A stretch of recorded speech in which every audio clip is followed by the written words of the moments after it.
Madame, Monsieur, vous suivez le point de l'actualité africaine. Bonjour à toutes et à tous. Bienvenue dans cette édition. Au Bénin, les partis d'opposition n'ont pas répondu à l'invitation du président. Le chef de l'État, Patrice Talon, avait convié toute la classe politique à une réunion pour parler des prochaines législatives du 28 avril. Un scrutin qui se déroulera sans parti d'opposition puisque ce mardi, la commission électorale les a écartés pour cause de dossiers non recevables.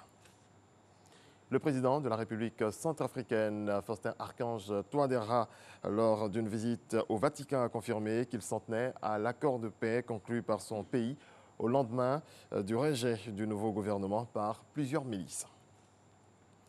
L'ancien ministre camerounais de la Défense, Edgar Alain Mebingo, ex-figure du régime du président Paul Biya, a été arrêté et placé en garde à vue à Yaoundé pour de supposées malversations financières.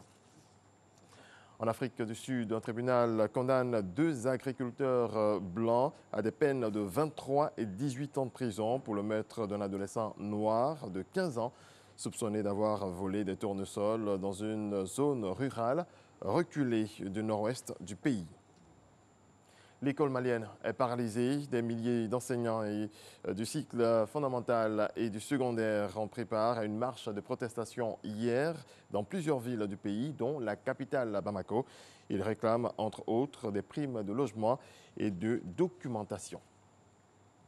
En République démocratique du Congo, lors de la cérémonie d'ouverture du Centre européen des visas qui remplace à Kinshasa la maison Schengen pour l'octroi de visas pour l'Europe aux citoyens congolais, le chef de poste de l'ambassade de Belgique en RDC, Philippe Brochin, a annoncé des changements. Le plus important d'un point de vue pratique sera l'introduction d'un système de rendez-vous en ligne. C'est une Marocaine, Bouchra Baïbano, qui est au sommet.